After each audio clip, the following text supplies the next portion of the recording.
you know this guy. It's Mookie Betts. Mookie, congratulations. Wow. Take us through that last play. That was a bananas way to end the ball game right there. Man, that was crazy. That was crazy. I thought it was a bloop hit, and then I saw Kike like running to catch it, and then I turned and looked at second, and I saw he was halfway. So I don't know if Kike actually heard me, but I was screaming two. Yeah.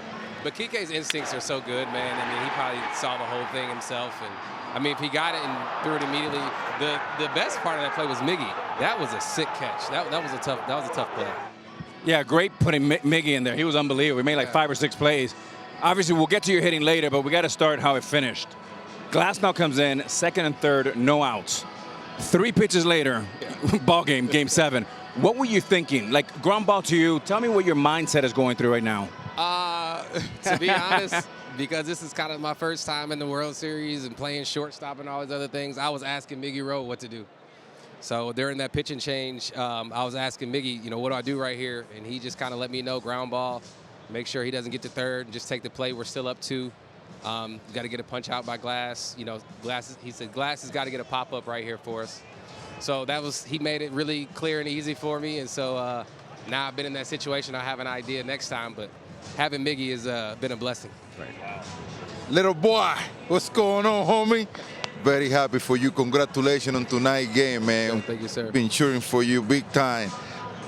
Knowing the type of student of the game that you are, and obviously seeing your frustration by not having the result, because I know you're a guy that works extremely hard, looking for result every day. I keep on talking to my boys right here every day about it.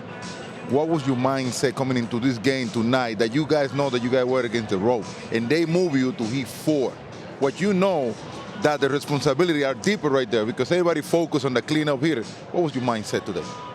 Honestly, man, I know it hasn't been great for me, but you know, this year hasn't been great. So I just want to be there to help the boys, and I came up in a big spot, and you know, my wife tells me all the time, just stay in the moment, just be ready for this next moment. She always tells me you have to mentally be ready for it. Like, I know a lot goes on, but if you keep worrying about that, you won't be prepared for right now. And I mean, I just was able to find a way to lock in. I don't know, God, that's all I can really say. I was able to find a way to lock in, and I got to be ready for tomorrow now. Well, first of all, stop saying you haven't been great. You've been playing great shortstop. And when you play the shortstop position, you can help your team defensively just as much as you can help the team offensively. Yeah. So you don't have to say that. The other thing is, you know, shortstop's demanding. We talked about it when we did our interview. How have you been able to separate the two, right? When you mentioned about struggling offensively, but going out there defensively and doing what you're doing, how easy or how challenging has it been to separate the two? For me, it's easy to separate the two because shortstop is so hard. It's so hard. If you're not locked in the whole time, you won't be successful at it. And so hitting is obviously really hard, so you have to be in that. But you can't, playing short, you can't go back and forth, man. And so it's easy because it's so hard, if that makes sense. Yeah. So we got a game 7 and a couple things. First of all, Tyler Glasnow has never had a save at any level of his career. So this was the first tonight. He comes in, does an unbelievable job. And I guess that means that Shohei's starting tomorrow, it's kind of perfect, right? If you guys are going to go to a game 7, give us a little feel, Mookie, excitement now going into a game 7 tomorrow. I mean, I'm trying to come down right now. I had so much energy. But, I mean, I feel like the way Shohei's life is set up is just destiny. You know, like every time in the WBC, the perfect situation comes up and he succeeds. And so tomorrow, game 7, I mean, well, how could you draw it up any different? You know, so I feel like this is the perfect moment for him. He was made for this moment, and I'm glad he's on our team and we don't have to go against him. Hey, man. You know I got much love for you and respect. Thank you. Keep the smile out there, man. Keep the smile. You're one of the greatest players that played this game. Never doubt yourself. You're too good for that, man. Yes, sir. Let's Thank go. you. Go and get it. I love you too, baby. Love you guys, man. Vámonos. Mookie, great to see you, I'm man. glad I got to make a guest appearance. It's Great been to see a you. long time seeing you guys. Hey, pregame, he looked right in the camera and said, my guy Mookie comes through tonight. It's Dodgers coming win. in. It's I'm coming just in. saying, there you go. Maybe we'll do another one tomorrow. Oh, There we yeah. go. We'll see. There we go. The great Mookie Betts. Good to That's have him right. back. A huge hit tonight. What a win by the Hey, Dodgers. wait a minute, Of wait a course. minute. Oh, We wait a almost minute. forgot. Yes, We I've almost been forgot. waiting for one of these. Wait a minute. Wait a minute. That's my dog. I never done my boy. Let's go. Isn't Mookie the original My Dog? Like the OG? The first one, the I still OG got the dog. shirt, too. I still got the first one. First My Dog, and now the shirt comes back to Mookie. Dodgers win it 3-1 and force a Game 7 where they are trying to be defending champs, and the Blue Jays are trying to win for the first time in 32 years. Holy cow, we haven't caught our breath since we got out here. That was unbelievable. Derek Jeter is here. David Ortiz. I need some oxygen. Alex Rodriguez, and I'm Kevin Burkhardt. Great talking to Mookie Betts. Let's go back and reconstruct, though, Derek, that ninth inning. That was unbelievable. Sasaki was kind of leaking water even in the eighth inning and get out of a jam. And so 2 on, nobody out. You're bringing Tyler Glasnow, who's never saved a game in his life. I mean, that's what makes baseball a great sport. You never know what's going to happen, right? Just when it looked like Toronto has a chance to steal this game, 3 pitches later, the inning's over. I mean, this was a fun. Look, these two teams deserve a Game 7. How it's been going, back and forth, the resiliency on both sides. Couldn't be more excited for tomorrow night. I'll tell you what. The Dodgers, they are so deep. I mean, you bring Sasaki in the 8th to get 6 out. He throw over 30 pitches, and all of a sudden you have one of your starters that had never closed a game to come and close a game. I mean, that is unbelievable. And one thing, guys, I don't know if you guys pay attention to Glasnow body language coming in as a closer. It seems like he was just starting another game. I mean, he brought his best stuff. He know he got 100 in his back pocket, and he used it right away. You know, Kevin, this reminds me a little bit of the late night Lakers back in the day, Showtime, because these guys are champions, and it doesn't have to be pretty, but they're going to win. They're going to figure out a way to win. You know, Glasnow comes in there, you know, second and third, and in 3 pitches, we got a Game 7. It's really, really unbelievable, and they just find a ways to do it. Rojas made 5 or 6 great plays. Give credit to Doc. He pushed all the right buttons today, and here we go. Dodgers had 4 hits, 3 of them in the 3rd inning. So, kind of to your point, Derek, it's not like, you know, no one's going to remember that. But No. Mookie had the big hit, and then obviously the great defense and pitching was enough. Yeah, well, mentioned it. The best thing for a struggling offense is a dominant shutdown pitcher. And that's what they had. They had the 3 hits that 1 inning, were able to score their 3 runs. First time they've scored 3 runs in an inning. And that's all it took, you know, and then they just rely on their pitching, which the pitching is really what's gotten them to this point. So it's just one of those nights where Toronto Blue Jays are up against one of the best postseason starters we've seen. You know, very easy to overlook, fellas, in this inning because it was a little bit of a subplot. It was the Shohei Ohtani effect. Very quietly, he takes an intentional walk, which then advances the lineup, and then it finally gets to Mookie Betts, and he gets a big hit. But Shohei Ohtani, whether he hits or whether he walks or whether he's on deck, Papi, like you when you played, all eyes are on you, all eyes are on Shohei Ohtani, as they will be tomorrow. Tell you what, off the bat, though, of Jimenez, I think we were all watching jumping up like, oh, that's falling in, right? And then they cut to Kike Hernandez, who is streaming in to make the catch, and he turns into a double play. Before we comment on that, let's hear from Kike Hernandez. He's with Ken Rosenthal. Kike, the final play. What did you see coming off the bat and with Barger straying off second base? I was playing a little more shallow than the card wanted me to, but you know, given the situation, really fast guy at second base, I was like, you know what, I'm gonna play really shallow, and I mean, if he hits it over my head, kudos to him, but I feel like his pop is more to the pull side, and yeah. Somehow I was able to hear that the bat broke, even with that crowd.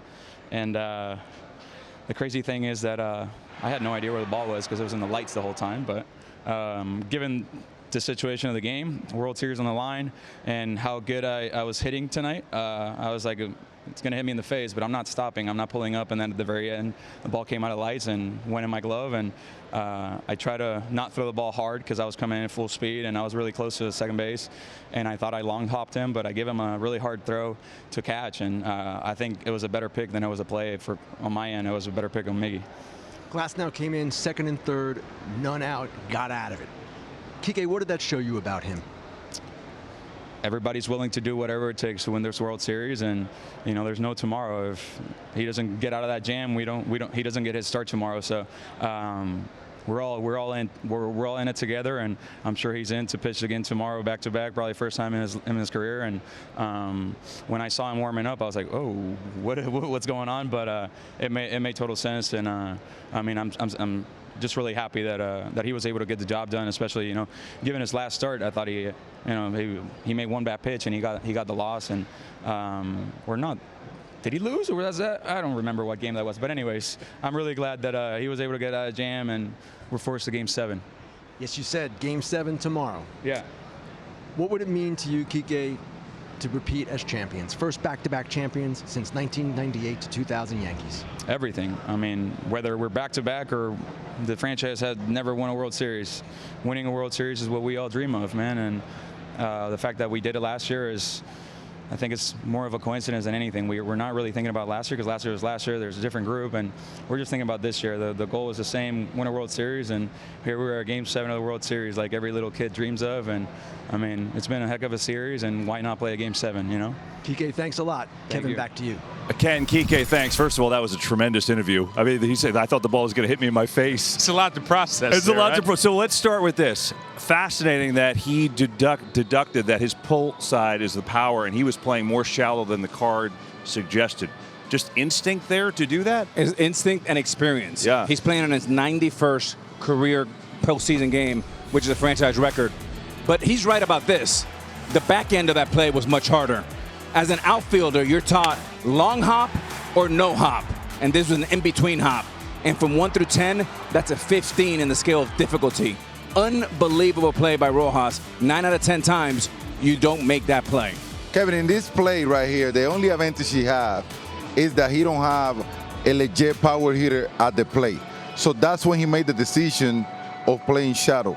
If he had a power hitter that he had to play close to the fence, that's a base hit right there. So as an outfielder, you make that decision based on who's hitting.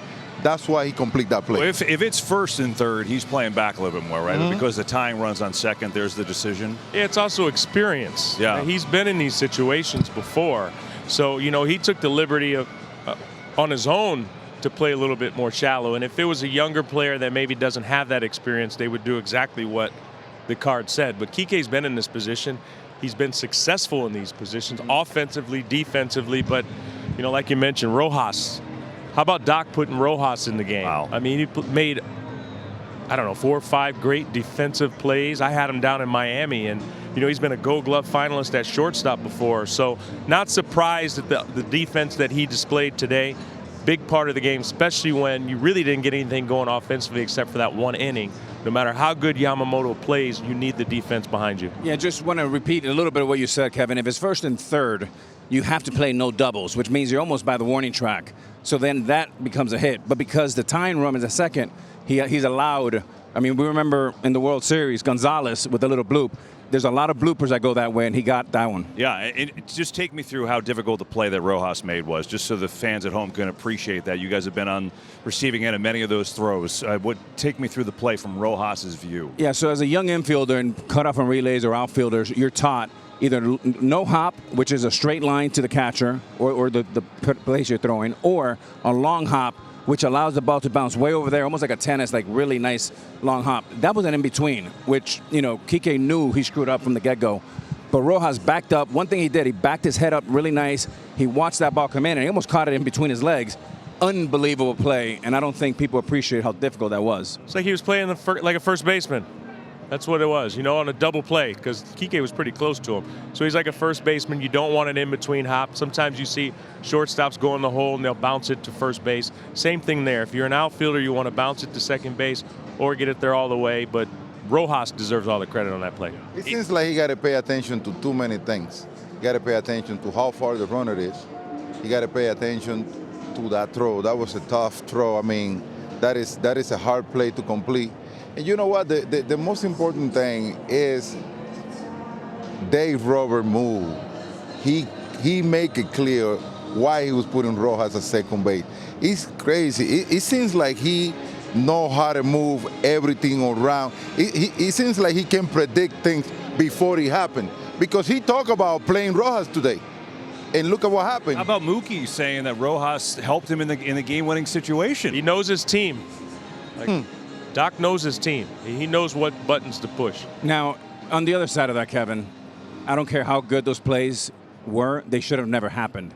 Because when you're at second base, there's no way, 0% you can get doubled up there, especially with Springer coming up and the World Series on the line. You cannot get doubled up.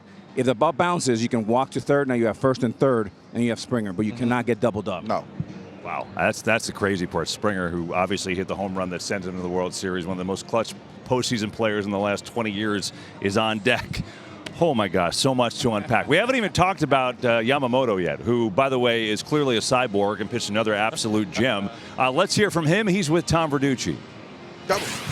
Thanks, Kevin. Yoshinobu Yamamoto, your interpreter, Yoshihiro Sonoda. 3 years in a row, Oryx and Los Angeles, you took the ball with your team facing elimination, and you won all 3 games. What is it about you that performs so well in the highest pressure game? プレッシャーが高い中で、強い中で3試合連続いい投球できました。負けたら終わり。どういう気持ちで投げましたか？もうとにかく自分を信じてというか、チームを信じて、もう本当にこうなんとかポジティブに、思考を持っていって、なんとか、頑張りました。You know, because I trusted myself, trusted my teammates, and then I just wanted to do my job. Yoshinobu, what was it like to watch that last inning, the 9th inning, and what are you looking forward to tomorrow for Game 7? 9回どういう思いで見てましたか？明日ゲームに向けて。大ピンチにはなりましたけど、2点あったんで、ブルペンにはグラスノもいましたし、とにかく信じて、応援してましたし、明日、お互い総力戦になると思うので、お互いがベストを出して、最高の結果になったらなと思います。Yeah, because we were still leading 2 runs, and then we also had Glass now in the bullpen, so I trusted them. And then tomorrow, I believe, because both teams got to bring everything out. So I think it's going to be a great game. Thank you, and congratulations. We'll see you Game 7. Thank you. Thank you. Back to you, Kevin. All right, Tom, appreciate that. How's Yamamoto been this series? Pretty good. 1.20 ERA, 173 batting average against, 14 strikeouts, and 1 measly walk. Oh, yeah, and he's 2-0. And, yeah, he saved the Dodgers season, so there's that. Guess he was okay. Yeah, he was, man, oh, man. Would you be surprised if he came in and pitched an inning tomorrow? No, not really. I wouldn't. He was warming up in that 18-inning game. He was going to pitch the 19th inning. I was a little surprised they took him out. I thought they were just going to send him out there till his arm fell off, but I wouldn't be surprised if he came back. Look, the hardest thing in baseball is to win the last game of a World Series, especially when you got to eliminate the defending world champions. So you have a guy like Yamamoto. Everyone in that Dodgers clubhouse was confident coming in today. I guarantee you they're there saying, if we score a few runs, we're going to be fine. They scored that 3, and I bet there are a lot of people thought this game was over. I'm going to make myself clear. The Dodgers win the World Series tomorrow, Yamamoto is my MVP. Without a doubt. I think the Dodgers would have been where they are without him. I mean, this is a guy, it's like you say, their confidence level raised up today because he was on the mound. And this is a guy that the other day, 2 days after his outing, complete game, he was ready to come out of the bullpen. This is a real trooper guy. This is the guy that throughout the history of MLB, you can bring him in 1940, in the 90s when we played, and now in 2025 when pitchers seems like they are ready to pitch only 5 innings in the game. This is a real trooper right here. Hey, Papi, He's a beast. You couldn't have said it more beautifully yourself. Look, I mean, we talked about it in the pregame, right? The combination of stuff and intelligence. There was one at bat where he pitched around Bo Bichette to get to the lefty, and sure enough, in 4 pitches, he struck him out with the split. We were there watching the green room. Yeah. It's just brilliant. I mean, and it's so difficult to see a lineup for the second time in 5 days, and he did it beautifully. And today was a little bit of a struggle, and I mean very little. Okay, we're nitpicking here, but he still got through 6 or 7 innings. He was fantastic. I love the guy. And also, you can't run on him. He feels his position. He can do it all. Yeah, what did Andy Pettitte call him in the pregame? A slight fella? A slight fella. A small Pedro Martinez. Small build fella or something like that. I don't know what it is. Well, I'll tell you what, that small build fella can pitch. He can pitch because he went 6 more innings, 5 hits, 1 run allowed, and obviously a huge reason. So now it's a Game 7, and it is here in Toronto. They've never played a Game 7 in a World Series in their history. John Schneider, the manager of the Jays, what you got? See you tomorrow. It's going to be electric here. I mean, these guys, it's business as usual, although it's coming down to 1 game. You know what I mean? These guys are really good at kind of just turning the page. That'll take a while to kind of unpack. That's a wild ending. I love the way we played. Yamamoto was really good again. Had our chances with guys on base kind of as the game went on. They're going to be ready to play tomorrow. Everyone's going to be ready to play. Yeah, I mean, I don't think that surprised any of us. We've watched this Blue Jays team and how good they are and how resilient they are. I mean, after all, after that 18-inning loss at Dodger Stadium, I think most people are like, oh, they're kind of done. And here they are forcing a Game 6, and now it'll go to Game 7. But it's interesting. Yamamoto, really, the entire playoffs, Derek, is the only guy to really slow them down. Like, even against Snell and Ohtani, they kind of battled and made those guys work. So tomorrow will be fascinating.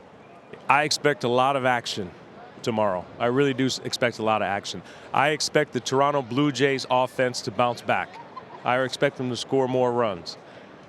You hope that the Dodger offense can get going a little bit too. So that we have a truly competitive, high-scoring game. I think it may be tomorrow night. But if you asked 30 teams in baseball, you have the chance to play 1 game to win a World Series, all 30 teams would take that.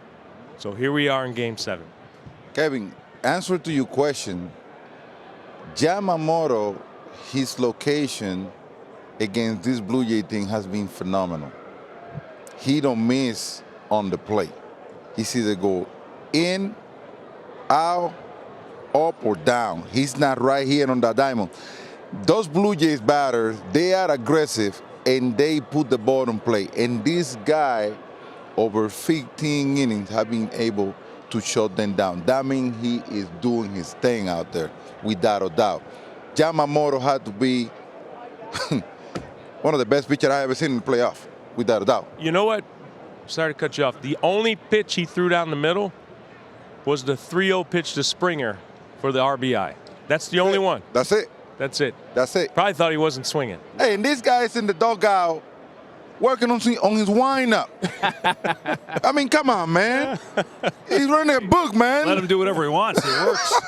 Throwing javelins, you name it. There was another at bat that I really liked that we were all watching. I believe it was maybe Barger. It was 3-1, fastball right down Broadway, hitting Budge. And we're all thinking, here comes a split. Boom, another fastball looking, strike 3. He is phenomenal. But look, the happiest the Blue Jays offense was tonight was when they found out he wasn't coming out for the 7th. And their swings were better. Their body language was better. They had a chance. And look, they know that if they had another inning, they feel like they win this game. But the bottom line, Kevin, is you have the best 2 teams in baseball. Go ahead, Papi. Finish. No, the best 2 teams in baseball, 1-194, 1-193, and we have a Game 7. That inning remind me playing against Detroit, Scherzer dealing against us. And he got pulled out in the 8th inning, I think it was, or 7th or 8th inning. And that's exactly what happened with us. Because when you have a pitcher dealing like that on that mound, that you can figure him out, you can wait for that pitcher to get to be out of the game. Ironic you say that, because Mr. Scherzer will be starting Game 7 for the Blue Jays tomorrow. What a game. 3-1 Los Angeles, forcing a Game 7. Who is pitching Game 7? Dave Roberts, what's the answer? We're gonna leave it out there. I don't think that the pressure, the moment's going to be too big for us. We got to go out there and win 1 baseball game. We've done that all year. Everyone's bought in, and so I don't know how the game's going to play out. But as far as kind of the moment, winning a game, I I couldn't be more excited to get to sleep and wake up to play a baseball game tomorrow. Here is Joel Sherman, great writer for The Post. Dodgers' current plan is to start Shohei Ohtani on short rest in Game 7. That's no surprise because you can't pitch him in the game. Otherwise, you lose the DH, and then he's out of the game. So you have to start him, or otherwise you have to try and close him so you don't lose him in the game. Now, a couple things. Short rest. He's done it one time in his career. It was a rain situation, so it shortened it started. He came back on short rest. He's never done it like this. So I don't know what you're going to get, what kind of length you're going to get from him. I guess it's throw him out there and see what you got. But it's him and everybody available, I guess. Yeah, look, Game 4 was 92 degrees opening, when you threw out the first pitch. He just finished pitching 18 innings. I think this will be elementary compared to how difficult that was in that humidity to play 18 games on base 9 times. He'll be just fine. Pure adrenaline. I actually think being a little fatigued will help tomorrow. You don't want to be too amped up, so it's just perfect. I played many Game 7 in the ALCS, but I don't know if I can call it, unfortunately, probably not, play Game 7 in the World Series. But Kevin, I'm going to guarantee you something right now. Tomorrow, every single pitcher that wore the Dodgers uniform and the Blue Jay uniform is going to be on the bullpen. Yep. They're going to be ready to go for any situation. Like tomorrow, to be honest, I'm very excited for the Game 7 tomorrow because it's going to be the first time in a while I'm going to feel like I'm playing PlayStation, watching the game. You can pull anything you want from your bullpen to come and perform for you. It's going to be a very exciting game, I can tell you that. Yeah, they don't have a choice. Ohtani has to start if he's going to pitch because you can't tell, you can't remove him at that particular point. So, look, tomorrow's Game 7. You're going to have Ohtani starting if he does. You're going to have Glasnow in the bullpen, Snell in the bullpen. Yamamoto's going to be there. You might as well bring back Sandy Koufax, Drysdale, Oral Hershiser, all of them. Everyone is available. That's the beauty of a Game 7. Who cares if you're tired? There's no more games. This is it. You have months to get ready for spring training. Sasaki threw 33 pitches. Is he going to pitch? He's going to be out there. Okay. I don't know who's going to pitch, but he's going to be out there. Is Clayton Kershaw going to pitch? I think everyone's available to pitch, including the 2 starters today, by the way. I think they'll be ready to go. Really? Yeah, absolutely, 100%. Kevin, I think you should be the most comfortable one here because you're the only one that's covered a Super Bowl. But this is our version of a Super Bowl, right? You have Scherzer, Ohtani, you Savage, and Yamamoto on deck. Grab your popcorn. I cannot wait. I love it. As Papi said, it's PlayStation. Who's coming in now? I thought you were going to say Nintendo. Yeah, Let's do it. Let's do it. Oh, my goodness. So fired up. What a way to finish. What a way to finish. That's how Game 6 ended, forcing a Game 7. Joe Davis with the call. And guess what? We talked about the Dodgers, what they're going to do with their pitching staff. Well, we know this. Toronto's going with Max Scherzer. He's no stranger to Game 7. And second time he's going to do it. He did it for the Nationals when they beat the Astros in 2019. And the fourth pitcher ever to start 2 Game 7s. Last to do it was Bob Gibson in the 60s. It has been a while. So, Derek, he got experience. He's certainly not afraid of the moment. And he's had 2 pretty good starts for them, too. And he's going to be amped up. Yes. He's going to be amped up. Yes. He's going to be ready. He loves these moments. Right? He loves these moments. So, like I said, have all hands on deck, but I would love to have Max on the mound. I mean, he's a guy that obviously he doesn't throw as hard as he used to throw. He knows how to pitch. He knows how to spin the ball, keep you off balance. He's going to keep them in the game. I do anticipate it being a high-scoring game. I think Toronto is going to be running to the bat racks after Yamamoto, and it's going to be up to the Dodgers offense to get going. 1 game left. They got to get going. They're going to have to score. I don't anticipate a 3-1 game tomorrow. Yeah, and we don't know if he's going to get 6 outs, 9 outs. There's going to be a very, very tight leash on him. But you mentioned the word spin. That's going to be the key for Scherzer tonight. He's got to spin it.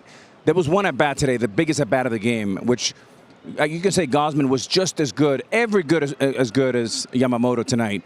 And one head-scratcher, and we're nitpicking because he was fantastic, but he had Mookie Betts 1-2 with the bases loaded. 1-2. And he threw 3 consecutive 4-seam fastballs.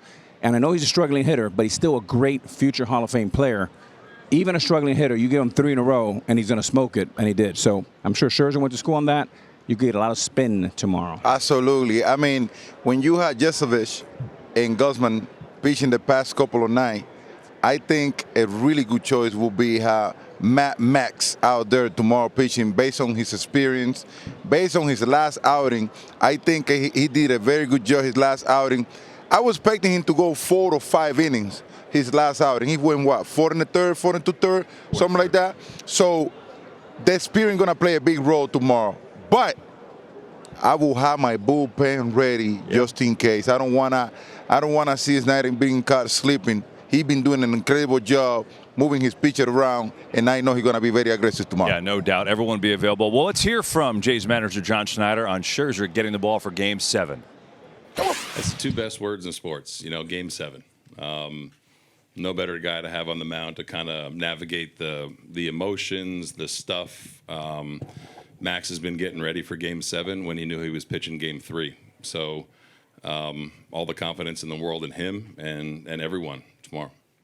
Boy, that is so true. Of course he was. It's so true about Max, right? He's ready for the moment. He's going to be amped, going to be ready, and we will see how it all plays out. I could give you 1,942 reasons to tune in tomorrow, but I can guarantee you it's going to be a heck of a game.